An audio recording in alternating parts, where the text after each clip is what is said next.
You're listening to the Cantina Cast, your home for thought-provoking Star Wars talk. Join Adler and Jonesy in breaking down the latest news, trailers, movies, and of course, your favorite characters from a galaxy far, far away.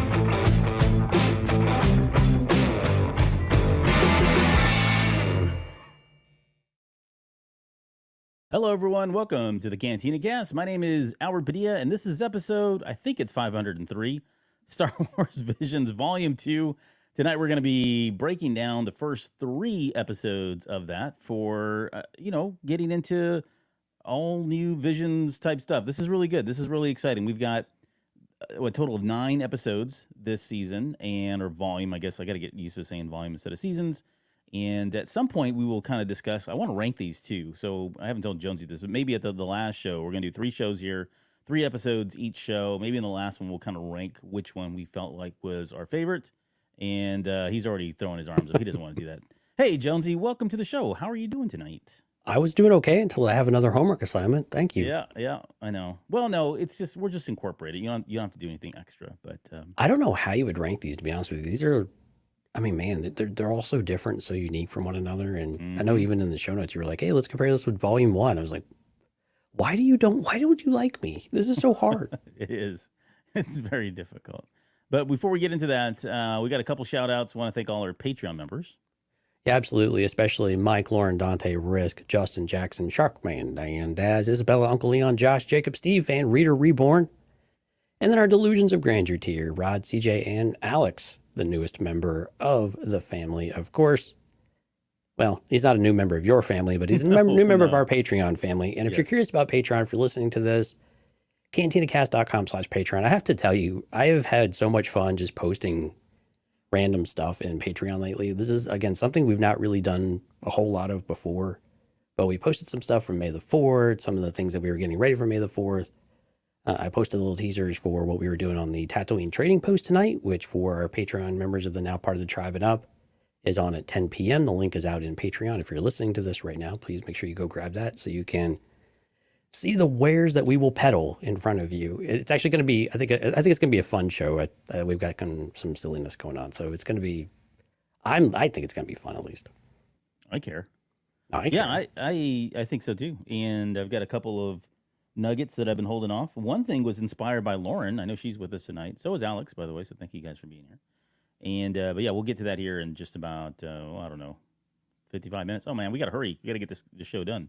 Yeah, and quick shout out to the folks on the live stream so far. Jonathan, Alex, Lauren, Sky. Thank you all for our show went up tonight. If you are curious about the live stream, if you're listening to this, it is cantinacast.com/YouTube. You can subscribe, you can get notified, hit the little bell so you are notified every single time we go on air. Otherwise, you can feel free to go over there and check it after the show too. We're fine with that too. So thank you all for checking this out. All right, let's take a dive into Volume 2 of Visions. And so first question out of the gate, probably not an unfair question, but how did you enjoy Volume 2? You don't even have to compare it to Volume 1 yet, but that's coming. Right, that's question number 2, yeah. This was really, really good. I really like these. I like that each one is so unique and distinct. And Volume 1 was very unique and distinct as well. But this one each one is just such a different flavor because it's just a different part of the world, totally different culture, a very different story behind it. The reasonings behind the story as well have been absolutely fascinating to learn about. If you are not checking out the extras on Disney Plus for each of these shorts, there is a corresponding featurette for each one of these shorts that goes and talks to the team that did it, inspirations behind it. You get to see behind the scenes. You get to see how they made it.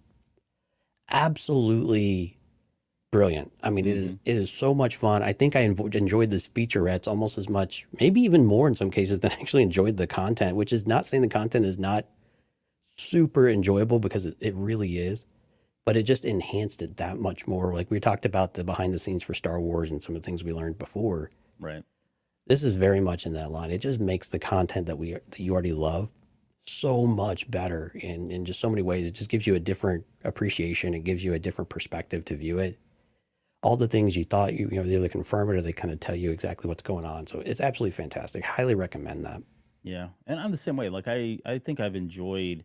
It feels like there's more variety in this volume than in the first one. And it does, yeah. I don't know how to quantify that other than to say that, I mean, we're getting a variety in terms of the mediums, right? First off, but then on top of that, even just the storytelling, the characters, the scenarios, the some of the themes have more variety. You know, in the first one, we had a lot of Jedi, a lot of kyber crystals, a lot of dark lords, and we had that here in this volume too. I mean, those are quintessential things that belong in the DNA of Star Wars, so you can't really get away from them. But I do like the approach. A lot of these stories, they seem to be coming from like the everyman kind of story form, right? Or the layman that's just the worker and how they're influenced and impacted by the Empire or the Jedi, right?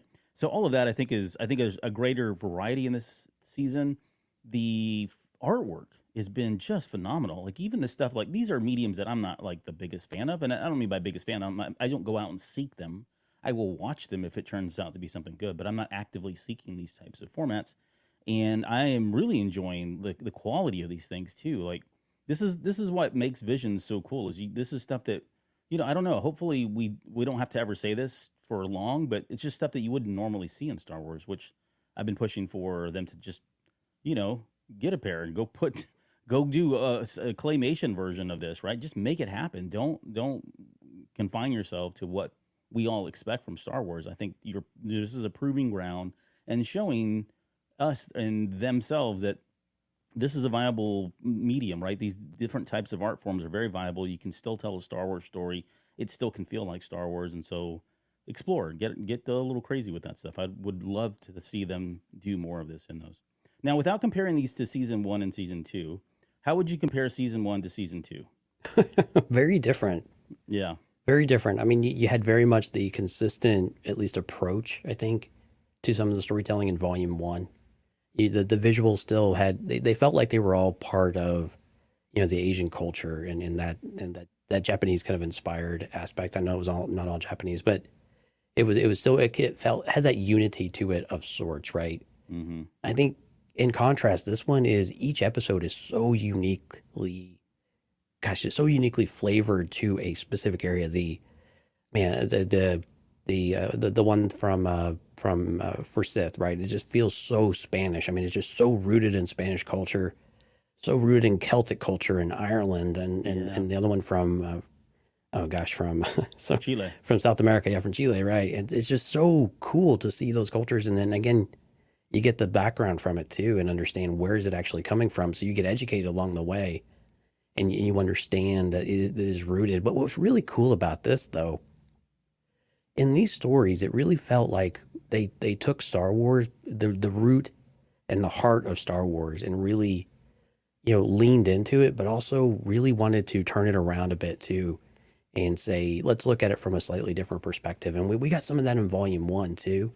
Yeah. But with volume 2, it really feel like we just kind of took these stories to really just to another level. And I'm trying not to shortchange volume 1 at all, but this volume is really speaking to me in a more direct way and feels more directly linked to Star Wars in many ways than maybe volume 1 did on a more consistent basis in that kind of way. And that's not to say the stories weren't amazing in volume 1, because they absolutely were. But this one, so many of these, even the ones I didn't expect to enjoy as much, I have actually really, really enjoyed, even though, like you said, it's maybe not my visual style, but the story is compelling. The story is good, and you just want to watch it all the way through just to see what happens. Yeah, and I think Visions 1 did enough for people to really kind of open their eyes. I mean, they kind of were, they went first, and sometimes it's hard to beat the original, but in this case, I feel like they did set the blueprint and they set the bar, and it allowed Visions 2 groups to come in and say, okay, wow, I didn't realize we could do something like this. How far can we go? Can we take it to the next level, right? I think that's fair, and I don't think that's criticism against Volume 1. It's just we didn't know. No one knew what to expect, honestly, from Volume 1. And so now, I mean, you think about it going into Volume 3, which I think we're already hearing rumors that they've already greenlit that. I'm sure there's tons and tons of studios that want to get in on this at this point. Tune on Saturday for more. That's right. It's in the show notes. But yeah, so I think come Volume 3, who knows? They may get a little bit more bolder in their storytelling, or the style of animation, or the themes. Who knows what they'll do? But I think this is good for Star Wars, and it continues to expand the base of what Star Wars has as fans. So this is a good thing all around. So I really enjoyed season 2. Honestly, I think it's some really great storytelling. Star Wars aside, it's just good storytelling, great stories that are being told, and you can see how you could take these, pluck them out of Star Wars, and tell them just about anything. But what makes them unique is they do all have all those pieces that are quintessential to Star Wars are in here, and so that's always a good thing, of course. So, all right, well let's talk about the first one. This is Sith, which is by El Giri Studios. We mentioned this is from Spain, written and directed by Rodrigo Blas. I think he's one of the actual owners as well. He's one of the guys that founded the studios. And the characters, Lola, we had Lord Kutu and E2, which was the droid. So for this one, like, this was probably the boldest in terms of like the stylistic, the style that we got, right? This was, I mean, I at times, and to be fair, and I'm going to sound like a big dummy, but I at times like was having a hard time understanding like what the heck is going on. I think it was part of it, to be honest. I'm trying to defend myself here, but I was having a hard time just following along, like the art style, and trying to make sense of why things were changing, colors were changing, things were going in the background. It was ever moving. I mean, at any given point, there's something going on in every scene outside of the main characters, just stuff in the background, in the foreground. So from that perspective, it was just visually probably the most stunning to watch, because it did have that 3D kind of painted look throughout all of the episode, which is what they were shooting for, given the character and what was going on. So I really enjoyed this animation style. For me, it was similar to what's not Ronin, what was the name of the first one in volume 1? But that one, whatever that animation style was, like, we haven't seen really anything like that before. The Duel, The Duel, yeah. Very akin to that. So, I mean, I'd love to see a whole series, done in this kind of an art style. Maybe even follow the same character of Lola. But what did you think about the style on this one? I think you're right. I mean, visually, it was almost, I don't mean this in a negative way, but overwhelming. I mean, there was just so much imagery to take in. Mm-hmm. And it was as much part of it. I mean, it was the story. The story was unfolding visually as it was with the characters themselves and what they were telling us, what was going on, and purveying that through the rest, through the entire scene, not just imagery or just the words. And so you really do get this feel of this tug back and forth, this confusion of what's going on. And I think that was part of the point. I mean, this is part of that inner struggle for Lola to figure out what it is that, like, who is she? She's not wanting to be Sith anymore, but she's struggling that she wants to be light. She wants a life full of color. But at the same time, the darkness keeps creeping in, and she's confused why, and doesn't understand what the source of all of it is and just what it means. And so to be able to get that visually with what's going on in the background, the very abstract nature, especially in the beginning of the episode, that this is a world that she's actually fabricating in a way. And it's almost this interpretation of what she wants the world to be like. And we kind of see that at the beginning when she's making her little cup of blobby juice, whatever it was. We see this transformation happening. We see it evolving around her, but it's not necessarily reality, because when she steps into the general hallway, it's very dark, and we see the darkness creeping in, and we see the reality of what that environment truly is. Mm-hmm. And so it was just gosh, I mean, there was just so many things to think about throughout this episode. It was just off to the great start of so much confusion. But as you go on, you see the reality of what she's fighting against and what she's trying to get beyond.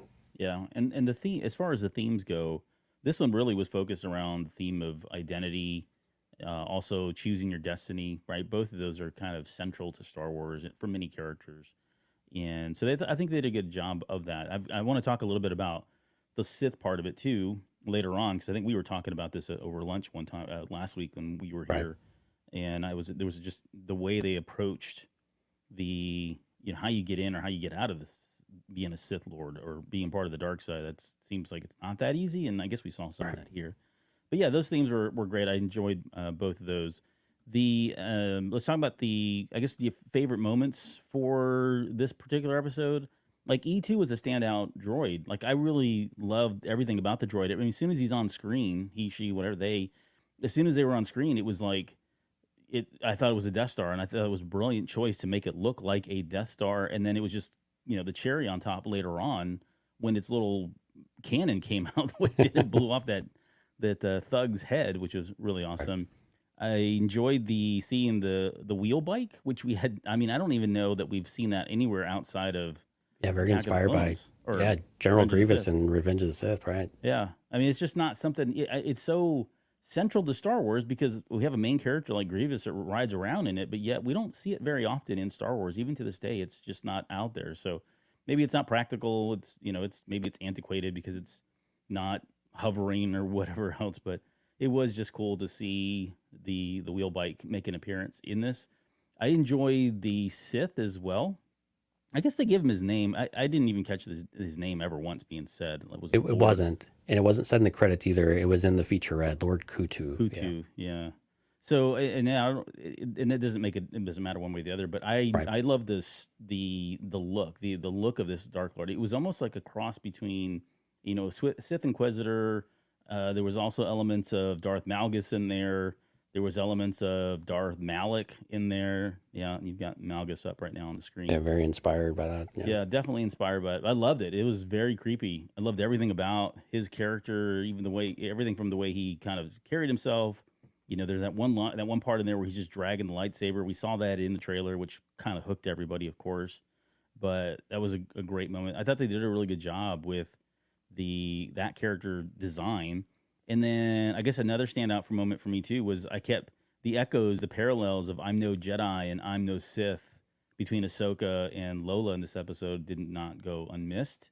Right. And we can talk a little bit more about that a little bit later too. I'm trying to think what else. I think those are probably my top moments. What were some of the ones that stood out for you? Oh man, yeah. I mean, some of the scenery and the imagery when she gets on the bike and goes out, just the scenery of the planets with the moons in front of her, or kind of in the foreground with the sun in the background, just absolutely stunning. And then when the Sith Master and his little lackey show up, the entire scene goes like this orange color that reminded me very much of like a Western almost. It reminded me of like those old Western cover, the cover of the movie, or even some of these like video games of the past, like Wild West or whatever it was it called. looked like sorry to interrupt, but it looked like Red Dead Dead Redemption. Yeah. Because you're right, it had even, if I remember correctly, it had like the suns in the background, like their suns were setting at that time. Right. Yeah. It was very much like a Western, standoff and duel, and they were going to showdown type of thing. Yeah. And so that was just really cool imagery from a Western perspective, but also when you take a step back and think about it from a Spaniard perspective, reds and yellows and oranges and the whole idea of matadors and this cultural aspect, it has so much significance to it. And I think even the swords, as soon as I saw the swords, I was like, man, there's got to be some sort of significance with these, because the Sith Master had this more of a broad sword.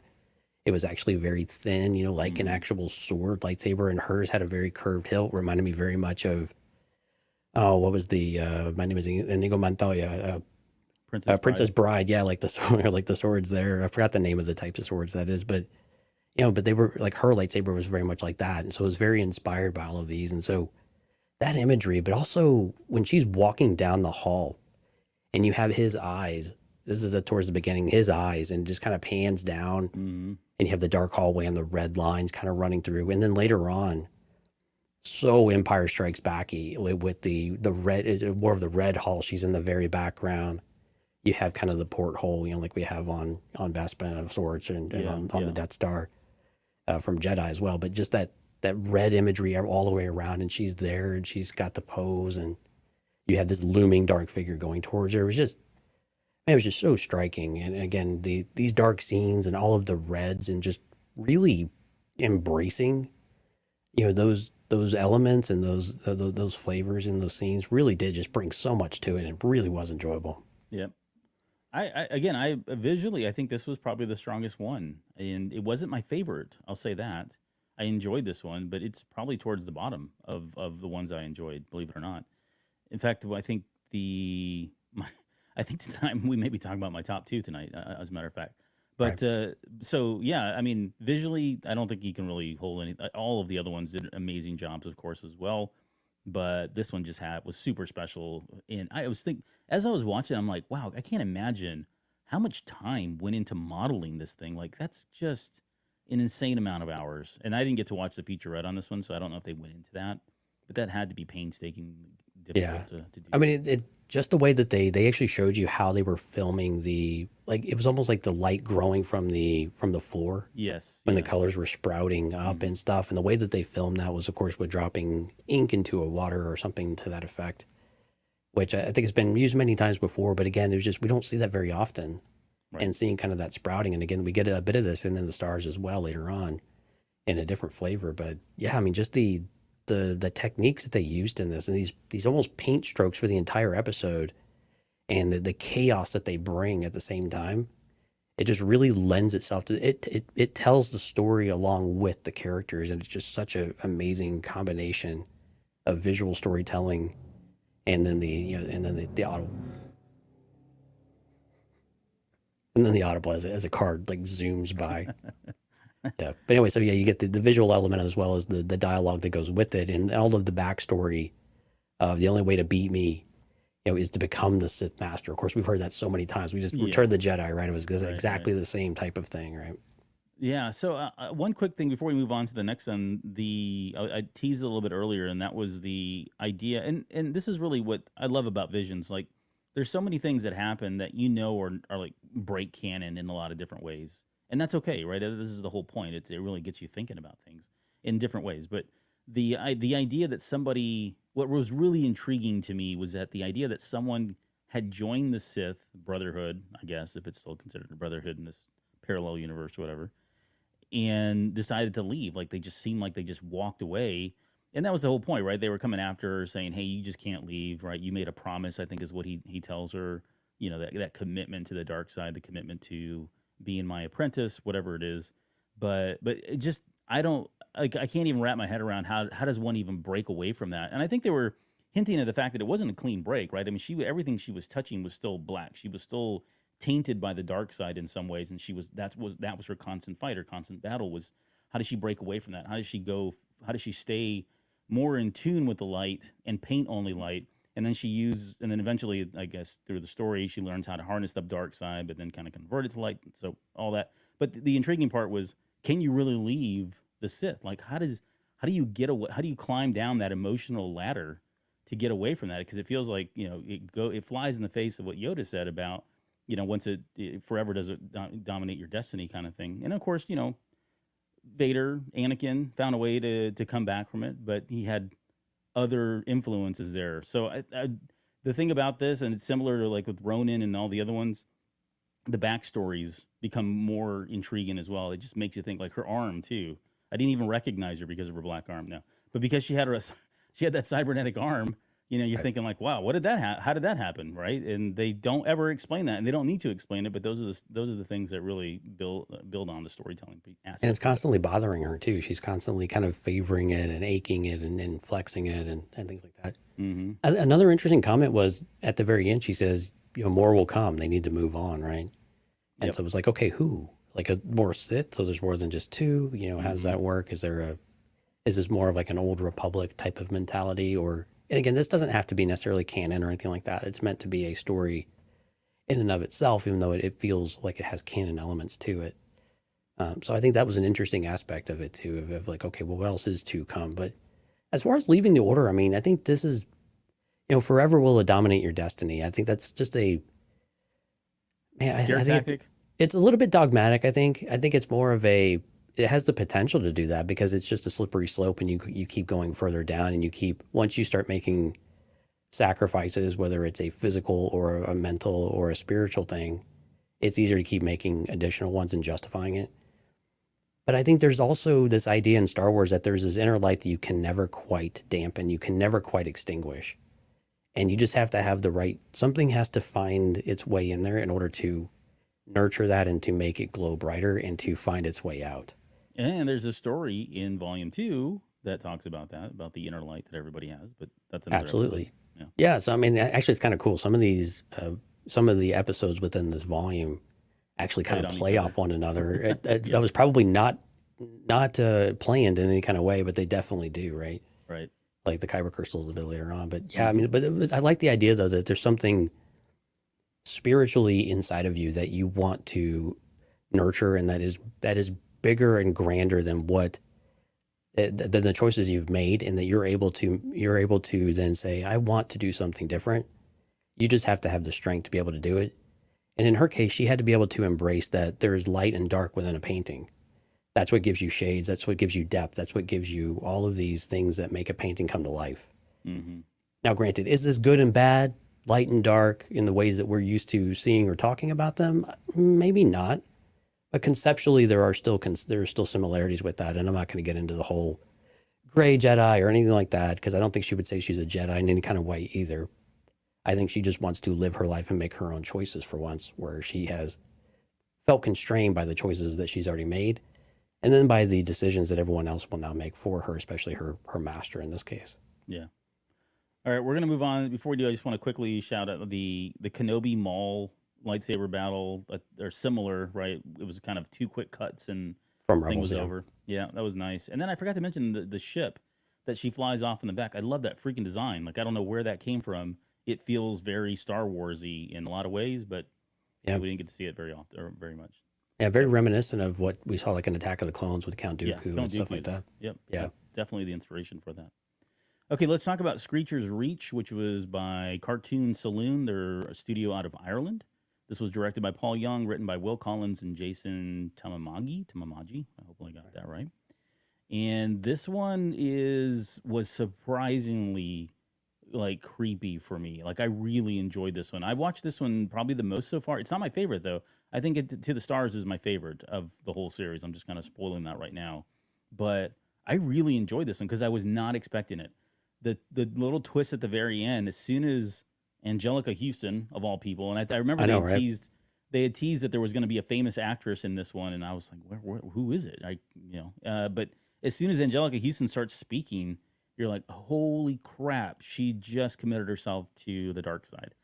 I was not expecting that at all. I mean, I was completely floored, and I was so invested in the characters. Like the voice actors did a really good job. The story, I mean, the animation is just, I mean, it's 2D animation. I mean, and it's beautiful 2D animation, but it's not, the Sith or it's not some of the other ones. Here's the fun part about this, Albert.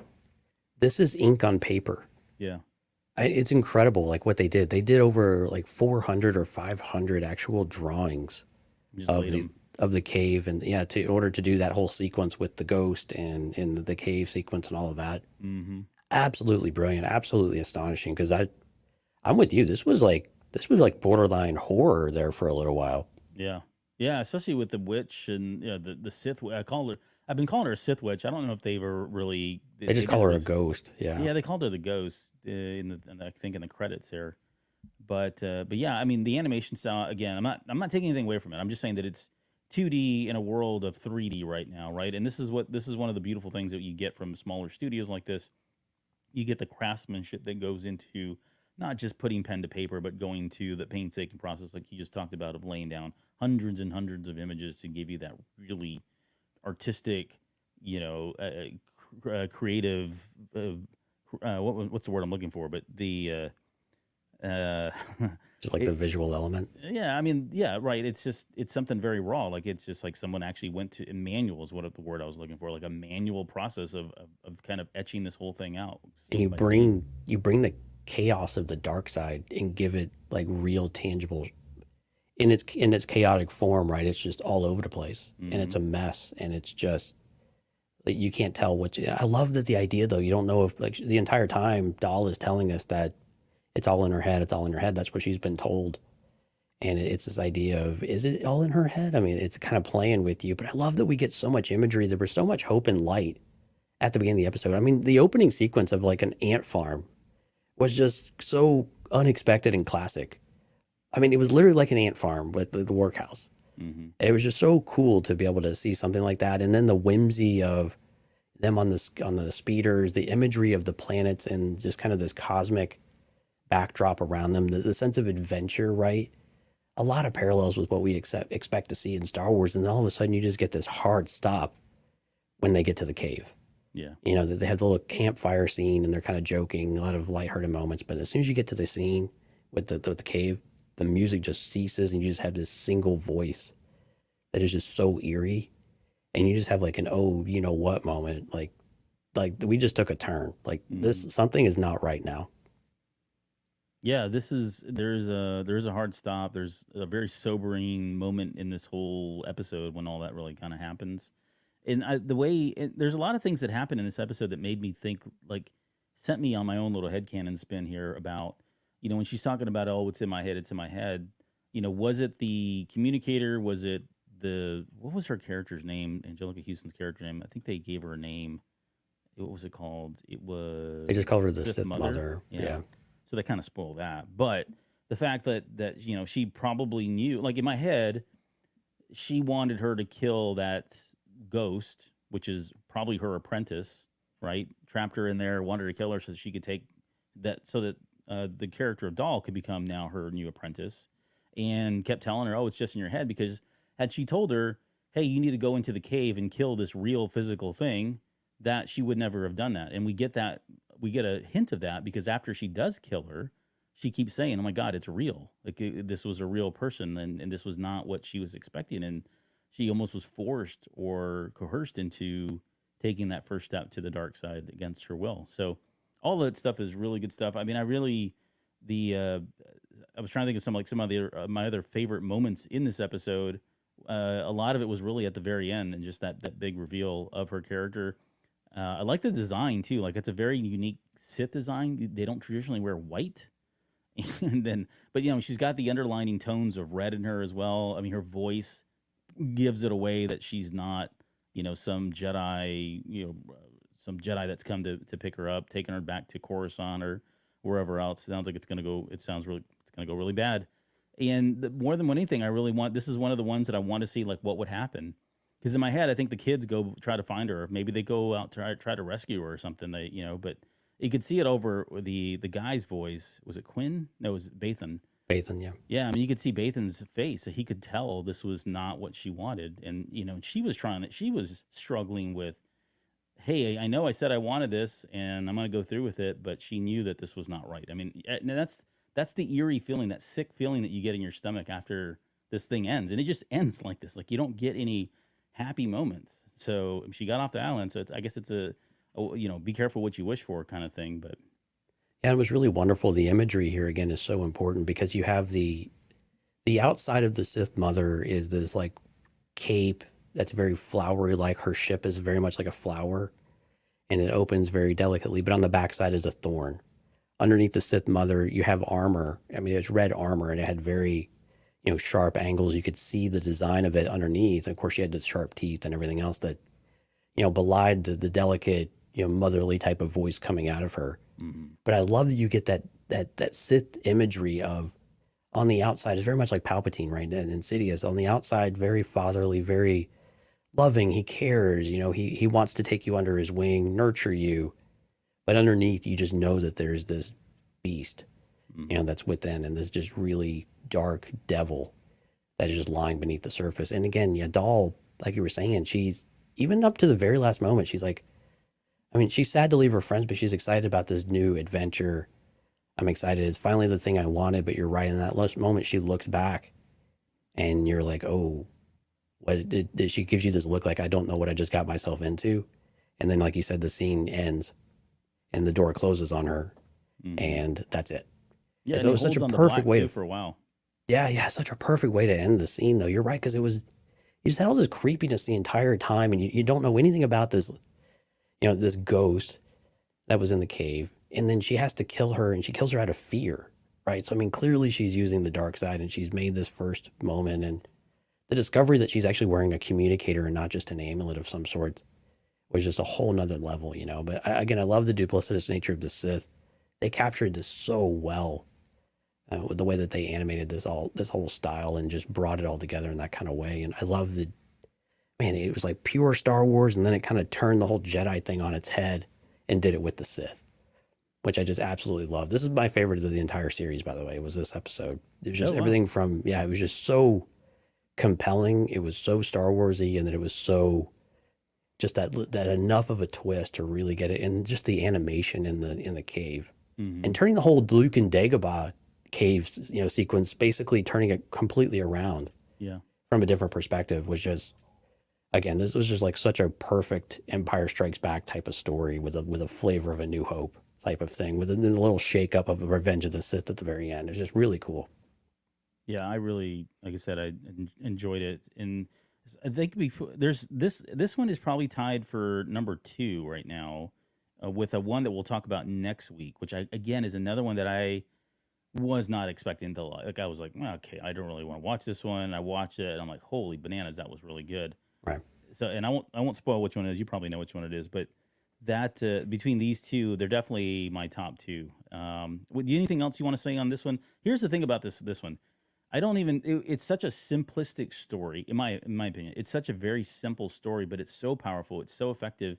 And when I was coming up, I was trying to come up with like talking points about this. And outside of just talking about every single moment, I don't know that there was anything that was like it felt like a very perfect episode. And I feel the same way about to the In the Stars, which we're going to talk about here next. But is there anything else that you want to talk about specifically, or need to add, you feel like you want to add on? I'm going to be a broken record tonight and tell you to go watch the featurette because they talk about the Celtic lore. So Cartoon Saloon is kind of known for bringing the Celtic lore and that imagery and their culture to screen. This is one of the things that they really excel at.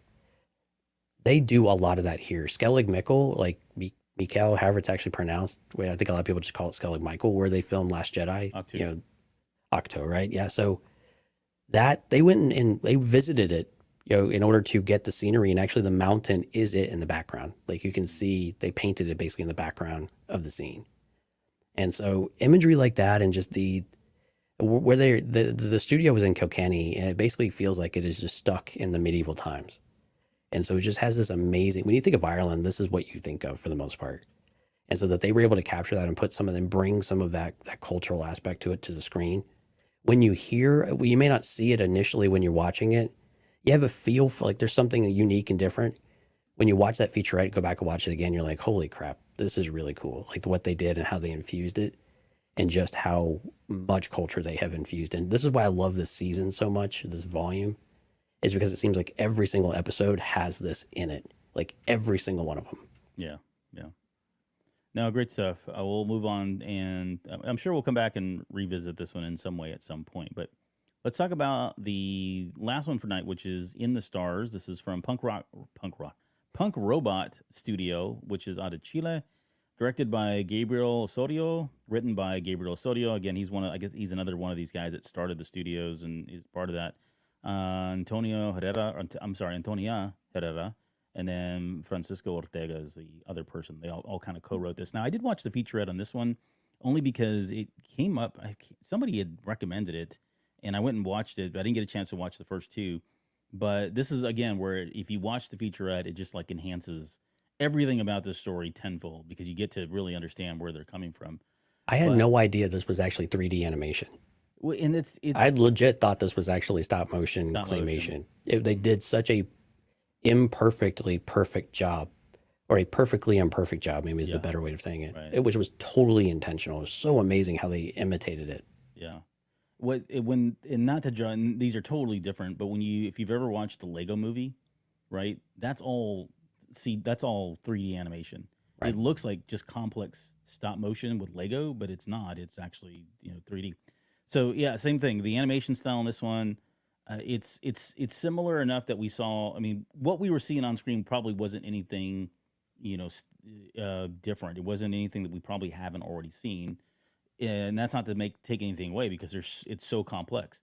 The scenes are very complex. The backgrounds, the foregrounds, the objects, the stuff that's just moving, and everything from the blades of grass. I mean, there's so many pieces in here that are just I can't. The mushrooms. Yeah. The mushrooms, right? The way they animated, they made that imperfection that you talked about that looks like it's stop animation. But everything about the animation style is and again, this is one where this type of animation is not something I go out and seek. But when it comes on, I always really enjoy this. And we're going to get into, when we get to I'm Your Mother, that's probably the more well-known studio that kind of has their hand in this type of style. But for this one, I mean, it was a lot of the themes of hope and family and, fighting back against the Empire, right? And there were shades of the Ahsoka novel and what the Empire was doing and coming in and ravaging planets and pillaging them from all of their natural resources. In this case, it was water, which is so, it's so like foundational to humans. And in Star Wars, I was thinking about this. I was like, I don't know that we've ever had a story where water was in short supply. The only, well, okay, I should say, because somebody's going like, Tatooine, you idiot. No, I don't mean that. I mean like where, the Empire was a result of a water shortage, right? but and I think this kind of speaks to our kind of the real based human elements of, how important water is to us, and there's countries out there that just don't have it. To see this now kind of finally officially canon in, or not canon, but officially in Star Wars, I should say, was really great to see. I have a lot of favorite moments in this, but I'm going to let you kind of kick it off so you can steal the big ones. But what were your favorite moments in watching this one? I'll keep it straightforward to a couple of things here. I think one, when you talk about pure Star Wars start to finish, I think this episode is pure Star Wars start to finish. I mean, like you kind of kicked off there. This is just a story where you talk about, you have the big bad empire, you have the little guy that's completely wiped out, really no chance in any reasonable context that they should be successful, scratching to keep, to just stay alive. Mm-hmm. And it's David versus Goliath, right? In the most extreme way, in most extreme circumstances, right? I just love that. I mean, when you just talk about that, this is the epitome of George Lucas's story. And I think they just captured it so perfectly within the context of this episode. Now, I think the other part that I really enjoyed about this was the visual storytelling. So the way that what was her name, Tachina, yeah, tells the story in a very childlike, simplistic way, right? You know that there was so much more than this, but it gets the point across, and the way that it's just done visually is just so. It was just so inspiring. I mean, it was beautiful to look at, and just the, blowing this dust, and there's this force element, and the stars in the sky have a way of keeping these things alive as well. But being able to tell the story in a very unique way, in a very compelling way, while keeping that emotional context to it, when her sister Khotin, comes through and takes away the flute or the whatever the device was that she was blowing onto the dust and the water, Mm-hmm. and throwing it in the ground and just kind of bringing her back to reality. But I just love the pure nature of that story, and just the bright-eyed hope that is, again, quintessential to Star Wars, and just so well captured in all of this, and being able to tell us. And was it laid on a little bit thick, with polluting the waters and everything else? Yeah, probably, but still, it was just so, it brought you up to speed in a way that there was no mistaking what they were up against too. And especially whenever you start to see, the ATST, both in the painting and then in reality, you just know that the odds are against these two, and there's no reason why they should be surviving at all, much less be able to take on an empire, just the two of them.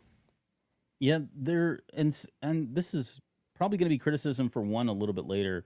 Like, some of these didn't always leverage the sounds, and sometimes I would say probably the sounds more than anything. Sometimes they didn't leverage the sounds in Star Wars, and there's one that's like really offensive, and I need to go watch a featurette to figure out why they didn't do this. But this one for me, like, it checked all the boxes in Star Wars, like beginning to end. And I think you were kind of saying this, and I'll take it just one step further.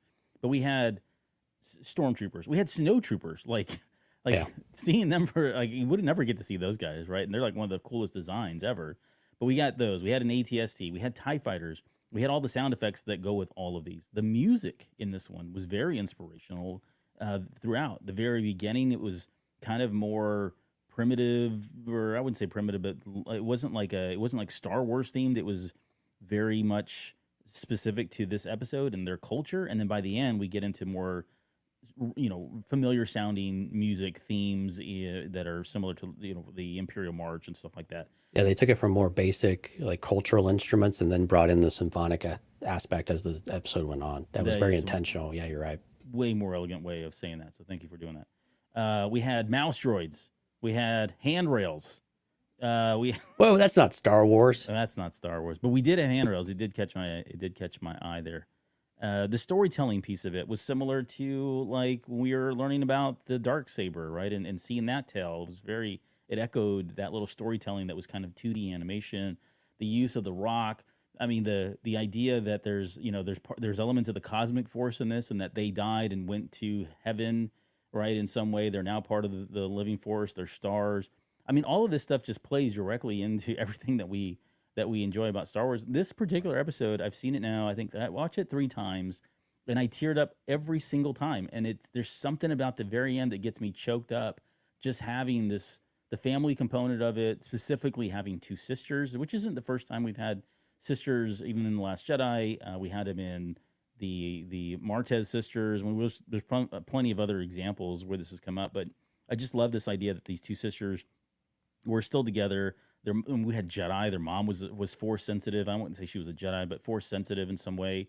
Again, just checked all the boxes for me beginning to end. So I think more than anything, it was the theme of family that did it for me. And I always go back to that. I think if you listen to that very first episode I ever did on the Cantina Cast, it was about family. And so, yeah, I this is still up there for me as far as like my number one episode, or my favorite one of them. But the one thing too, this is again another episode where I feel like I really like to know what happens next, because They died right, because they had 2 stars that went to the sky. So I didn't catch that part of it. So yeah, it must have been they flash forward. So, but yeah, no, I joke, but that kind of what they suggested. They became one with the Force as well. Oh, really? I didn't catch that. Yeah, go back and watch the very end. You have the big star, which is Mom, and then all of a sudden there's 2 like bright stars that appear right below her, kind of like in the painting. So they die. Well, I imagine This is me saying this. This is not what the creator said or anything like that. So this is just me saying, did they die? I imagine they died at some point. Yes, maybe they fast forward to like 50 years and they showed them both die at the same time. Who knows? Maybe so. Yeah. Let's see. I don't think I have anything else to Now that I've derailed your line of thought. Yeah. What else you got on this one? Man, nothing. I mean, this is just really cool. I love the kind of behind the scenes element of this. They would take photographs of what they were trying to do. They modeled it up to take reference in order to then animate and take it into the animation part of the studio and be able to do some of this. They went on location down to the southernmost part of South America for inspiration, to take inspiration from like true events of what, things that have happened in the past that are part of their heritage. And so again, it's just all of those elements come through, and it's just so, man, I hate to just keep repeating myself, but it really did just feel like so Star Wars. I mean, this was just beginning to end, and I love the idea of the stormtroopers. It was a shock to see them. And I love the grungy kind of look. They were still in this very industrial area, so it made sense that they weren't pristine white. They were very dirty. Everything was very grimy. So they got that point across really well. I love the TIE Fighter. Absolutely love the TIE Fighter. I had to use it in the title card somehow. Mm-hmm. So I went out there and pulled that one because it was just so, it was just so perfectly done. And it's still so rooted in what an original TIE Fighter looks like, but you still have an original component to it that says, okay, it's a little different, a little unique, but it's still very much what you would expect to see. It's nothing crazy or over the top. It just fits so well. Yeah. And you just know this is happening all over the galaxy in 1,000 different places. So this is, I mean, as far as I'm concerned, this is like canon in many ways, right? Because this is totally possible. That could be, this could be a canon story, and it would be just fine. It would fit perfectly within Star Wars and in its own kind of little bucket. Yep. No, that's a good point. It definitely, there wasn't anything in here that felt out of place in any way. And even the whole like escalating to the stars. I mean, that's again interpretations of the Force and everything else. I mean, mm-hmm. Those types of things are they work, and they fit in with different cultural aspects of how the Force could be, and truly what we have seen in certain aspects of Star Wars already. Yeah. Yep. Okay. Well, I think that's probably, we'll kind of leave it there for this one. Again, on deck we have I'm Your Mother, Journey to the Dark Head, which was crazy good in terms of the animation. Again, more traditional 2D, anime animation, but just, man, like it blew my head off on that one, no pun intended. And then The Spy Dancer, which was the one I was alluding to, that when I first saw it and I saw the art and I saw the story, I'm like, really? Do I really, like, is this worthy of watching and doing? And then, wow. A hidden gem. I mean, it's so really good. A hidden gem. Holy crap, it's so good. So we'll talk about that one too. That's definitely going to be my favorite out of those three. So I think I know your answer. I don't have this in the show notes, but I think I know your answer. If you were to rank the first three at least, how would you rank these? Oh boy, that's really tough. I think for me, a clear number one in these three is Screecher's Reach. Right. I mean, that just really just talked to me in a very specific way. I love the dark scenes of it. I would probably go Within the Stars as well. I love just the overall Star Warsy feel. If I like the pure action and the pure visuals, though, man, Sith would be at that number 2 slot as well. So In the Stars and Sith are kind of 2A and 2B as far as I'm concerned, because it just depends on what mood I'm in of which one I would enjoy more. Because I think there's a very different story being told And so ranking's a little unfair, I guess, to an extent, but it's just like what mood am I in is which one I would enjoy more, I think. Yeah, I like unfairness. I'm gonna go with. I'm gonna go You are with such a Sith. You deal in absolutes. Absolutes. In the Stars is my number one. It's not even close. Screecher's Reach is a very close. Well, I shouldn't say it's not close. It's a very close second for me, I think, at least in this order. And then this one, Sith. Again, visually, I enjoyed it. Didn't really care for the story that much, if I'm being completely transparent here. I mean, there were some great elements. Again, I'm not going to rehash everything we talked about. And we spent probably the most time on that one. But I think there are some stronger stories in here. And I will say this, like, if you have not had a chance to watch these episodes, there's not a bad episode in here at all. That's really right? not. We're talking about ranking, 8 to 10, 8.5 to, and then there's a 9 in there and a 9.2. Right? We're not talking about ranking. There's no 1s or 2s in any of these stories. They're all so very good. And that's how I felt about the volume 1. So I think they've been very consistent in terms of just giving us quality, but it does feel like volume 2 is just kind of on the next level as it probably should be, I guess, at this point. Well, that's what I like about it too. You're going to have some that probably surface to the top for a lot of people, but there is one of these episodes going to be a favorite for somebody. Mm-hmm. And it's going to be so unique to be able to hear that perspective. And we'd love for y'all to give us, your thoughts in the comments, let us know which one your favorite, what is speaking to you. What's your ranking of these first 3 that we did? And what were your dark horses coming into this series that you didn't expect to think much of, but were pleasant surprises? And we'll get to these over the next few weeks here too, and explore all of them, because again, like to your point, they are all worth our time. Yeah, and again, they're all like 15 to 20 minutes long. Definitely I would watch the worth. The featurettes are about 10 minutes long too, so they're totally consumable. They are captivating as well. So I would strongly recommend watching those as you watch through these as well. There you go, Alex. I've not seen them. No spoilers. Yet he's Well, tuned in to this episode. That's As he's typical. 55 minutes later or 50 minutes later, he's now asking for no spoilers. So. That's him. All right. Well, hey, did you have any? I think you already gave the shout outs. You want to give them out one more time, though? Yeah, we sure did. Jonathan, Alex, Lawrence, Guy, thank you so much. All of our Patreon members, thank you so much. You, again, if you're listening to the live stream right now, please go and check out Patreon to get the link. We're going to have a fun Tatooine trading post tonight. It's our show and tell. We haven't done one in a couple of weeks, so we've got a backlog of things coming up, so we'll kind of pace ourselves a little bit there, but it's going to be a fun one tonight, so please do go check that out, cantinacast.com/Patreon if you're at the right tier. Otherwise, please do check out all of the new tiers and see if there's one that might work for you. We'd appreciate the support, and we hope you enjoy the content that you're getting. Yeah. And we also have a Fact Boy coming up. We're going to do the top 3 moments of Mandalorian Season 3. We have that scheduled. Yeah, we do. It's for next Sunday. So this coming Sunday is Mother's Day, of course. We're not doing that. So we're going to do next Sunday, the 21st. If you are in Patreon, please go download the Patreon app. So we're posting a lot of things that hit the Patreon app, but they don't necessarily hit your podcatcher if you're subscribed to the RSS feed. So we don't want you to miss any of the fun that we're having. Any of those posts, please go respond to that or send me a message on Patreon if you're interested in joining us for that show. I believe we've got 1 so far. So we're looking for at least 1 more, maybe 2. And again, if you can let me know by Tuesday, that would be fantastic. But yeah, cantinacast.com/Patreon. Yeah, thank you for reminding me. Top 3 moments of Mandalorian Season 3. So rounding out our Mando Season 3 coverage. And hello to Miss Sunflower in the live stream as well. Thanks for joining us here. Cool. Okay, well, we will be back in, 6 minutes to do the Patreon show. And then we're going to come back with just a quick programming up because we won't be here on Sunday because of Mother's Day. We will be back here on Saturday night to bring you the Way Station as well as the Spotlight show. So join us then if you're a Patreon member, or if you're not, join us for the Way Station. We've got a lot of news that's happened this week too. Some really good stuff that's been official. We got some really good rumors, no spoilers, but we got some rumors that are worth talking about. So that'll be a fun episodes. Those will be fun episodes as well. So, all right, we'll leave it there and we'll see you guys let me get to the credits. We'll see you guys here in a few minutes.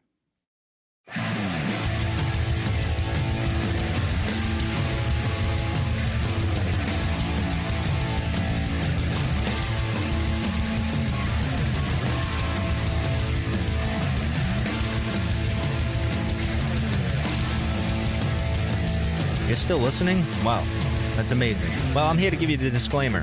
Normally we do a big, long, drawn-out disclaimer thing saying what's what and who's what and all that other stuff, but I think you guys kind of know that Lucasfilm and Disney have no affiliation with us at all, and we have none with them. We talk about Star Wars, which is their property, and all that other good fun stuff.